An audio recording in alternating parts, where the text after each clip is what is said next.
Strap in, this is a long one. You may have heard the story of the carpenter who died to redeem humanity's sins. It's a powerful story, bittersweet, very human, and I just want to tell you that it's true. He was a real person, and his name was John Carpenter. He was born in the year 1948, and he was the coolest filmmaker to ever walk the earth. From Halloween to The Thing to They Live, the totally underrated In the Mouth of Madness, mind you, he just made classic after classic. All of his movies, really fun, really atmospheric, but also really smart. Even when they were goofy, most directors would kill to have made just one of those movies. And what did he get for it? A big, fat truckload of nothing. Well, less than nothing. The studios, the critics, even the fans, they hated him. The Thing, okay, for example, which is about as perfect a movie as you can make, completely torn to shreds. And his career never really recovered. Every movie after that was a struggle, and after a while, he just got tired of it and quit. He only really came back to movies in his 70s. How many works of genius did we never get because of that? Look, I have a point here. People like Carpenter, people like Alex, they're not always appreciated in their own time. If you just do what's popular, you might never create anything important. Of course, we admire people who did the right thing, who didn't conform, but we only ever admire them after the fact. What matters is to support people when it's difficult.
This is where they must have lived. Athena and Miranda. You know, for a moment, I almost expected to find them here. But the only thing that's still functional is the megastructure. I'm sorry. This must be awfully strange for you being thrown into all this history. But that's why I needed you. Because you're not burdened with all these memories and conflicts and regrets weigh on our minds like a nightmare. Our civilization is caught in a loop, 1K. We freed ourselves from the simulation, but now we're trapped again, and it's our own fault. We're afraid of taking responsibility, afraid of growing up. Instead, we make up some capitalized words and build up all these myths around them. Nature, balance, the founder, the goal. We're afraid to face the randomness of the cosmos, but equally afraid to imagine a better world. So we're stuck. I've been trying to find a way out for years. Something, anything, to get people to understand that we do actually have free will. That building a thriving, expanding civilization doesn't have to involve repeating the mistakes of the past. But I failed. Over and over.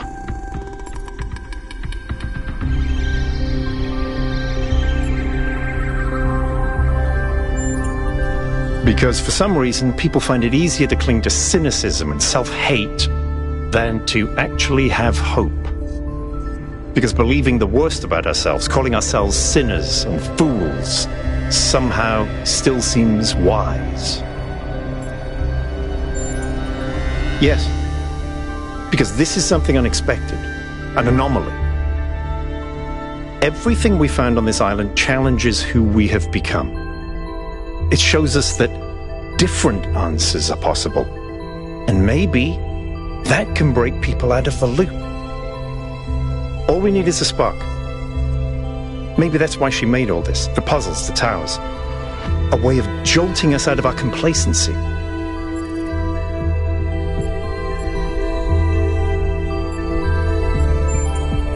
Thank you, 1K. I hope so too.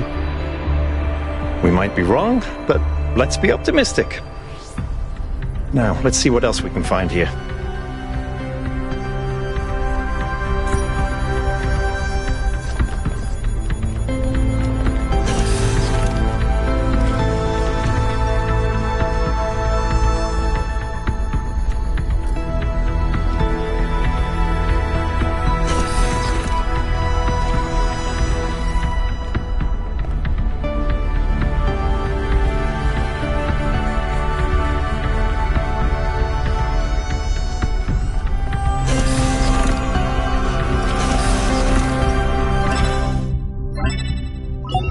Melville, eyes on 1K's stream.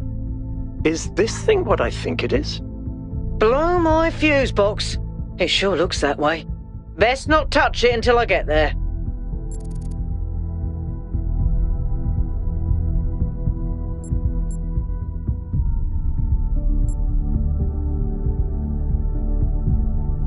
You have no idea what you're dealing with, 1K.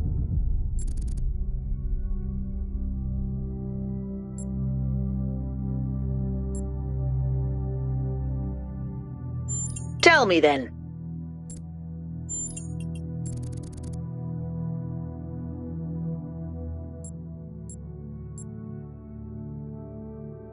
That's actually pretty close. I think it's a somnodrome. It's a sort of analytics tool for processing mental data that Melampus dreamed up. But all he ever did was sketch out the theory. As far as I'm aware, he never actually built one. Looks like the founder gave it a go.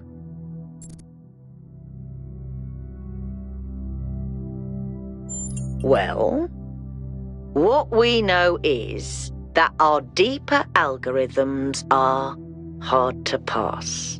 Melampus stipulated that the computational power to interpret them in real time would always be beyond us.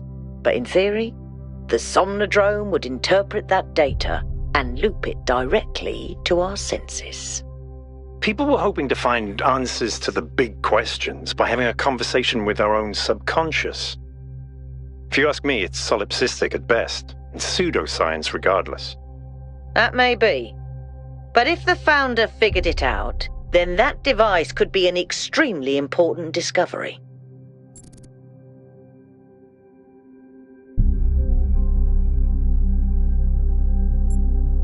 I agree. The data on that device could prove invaluable. Besides, you may have survived all those data stream overloads, but interface with that thing and you're liable to get bricked. Sounds like a plan. Melville, I'm shutting this thing down until you can get here. 1K, get on with exploring the rest of the lab.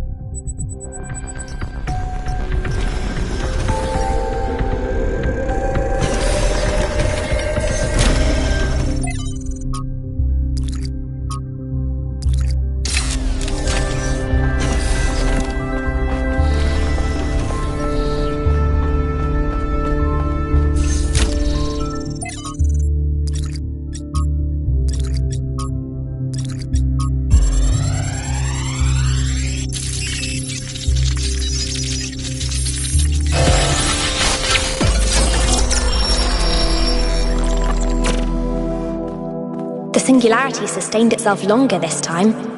Did we get the data? We did.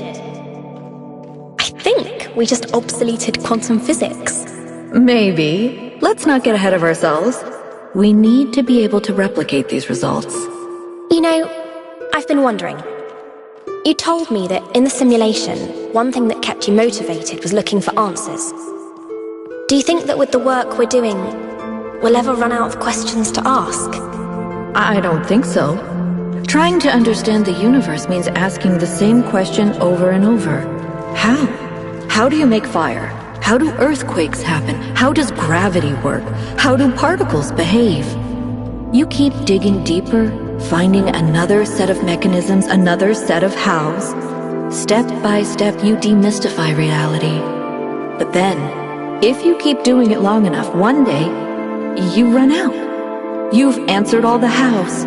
You know how the universe works. So, now what? Now you ask why? Isn't that the next step? It's not quite that easy. The question of why cannot be answered. Even if it could, it would only be followed by another why.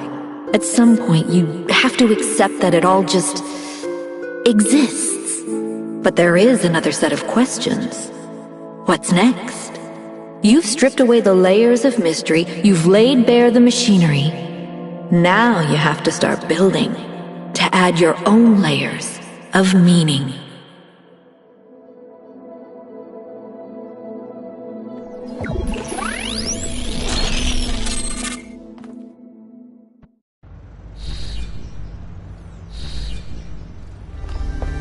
Are you okay? You overloaded again. Yes, I saw. It came through on your stream. It's strange to hear her voice again. But that was her. The way I remember her. The real Athena. Not this imaginary founder. I was one of the first she woke up. There was just a handful of us in those days. A small family in the ruins of a dead civilization. It was hard. Harder than anyone can possibly imagine. We had nothing except what Alexandra Drennan and the Institute left us. Now that everyone lives in civilization, they don't understand how necessary it was for us to build that civilization. They can fantasize about living in balance, limiting growth, retreating behind our walls. They don't understand what it really means to live in the wilderness. How close we came to not making it. How many people we lost. Yema was just the first.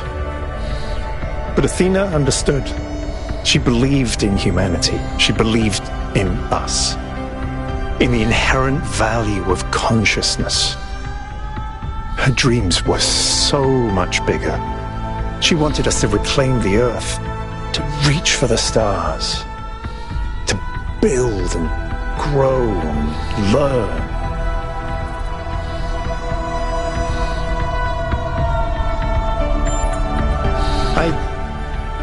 I don't know. I understand why she became frustrated when the city started thinking more about itself than about the future. It was frustrating for all of us. But we were still fighting for that future together. What I don't understand is why she didn't tell me. If she came here to do all this, why didn't she bring me along?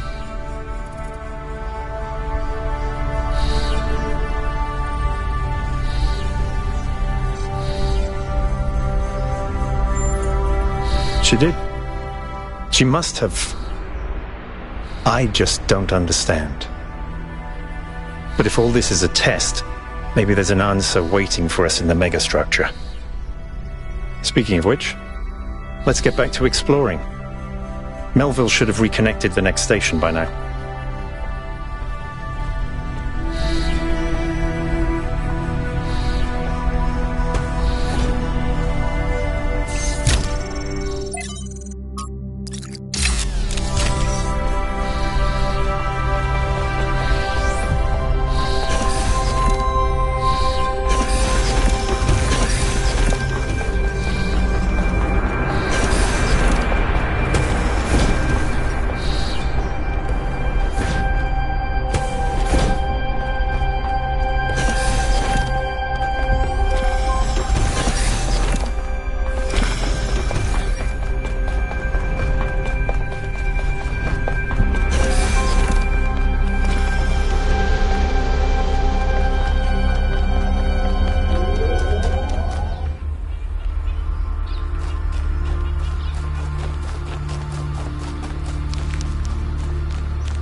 One of the most foolish illusions that commonly persist is that nature is a victim and humanity is a perpetrator.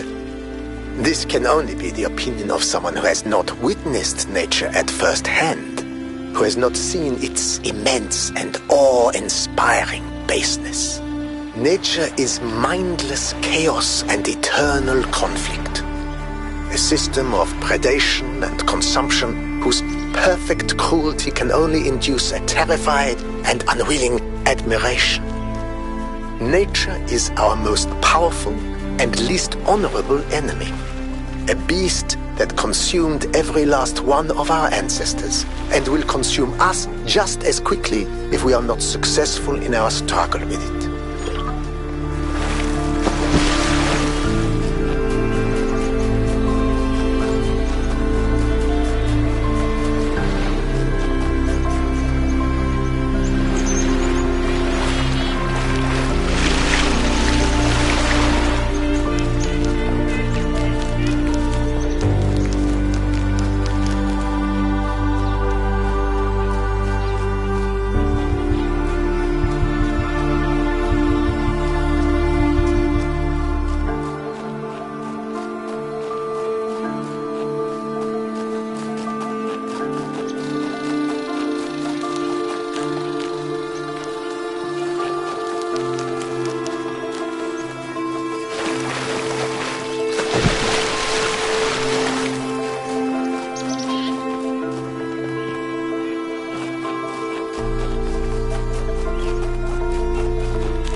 tricking the gods to help humankind, Prometheus was punished by being bound to a rock, there to be eternally tormented. The chains that held him were forged by Hephaestus, blacksmith to the gods.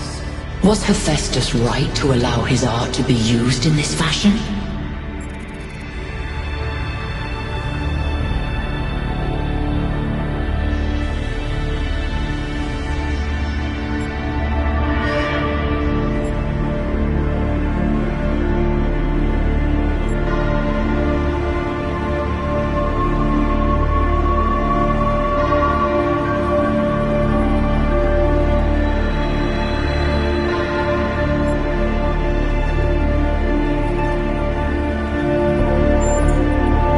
Duty outweigh justice, then?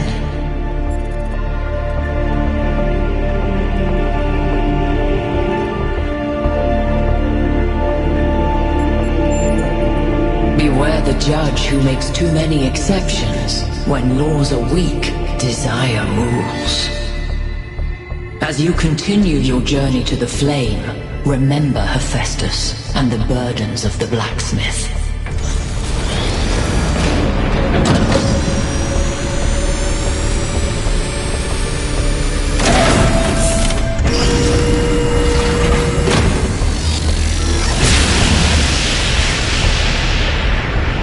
Is holding. Solve the puzzles, enter the tower, speak to an entity, turn on the beam. It's like she's appealing to our past, reminding us of where we came from, but changing enough elements to make us view our history through a different lens. Or maybe I'm completely missing the point. I don't know. You might have something there. I read about this in a book. It's called Defamiliarization. Yakut? I think I'm actually impressed.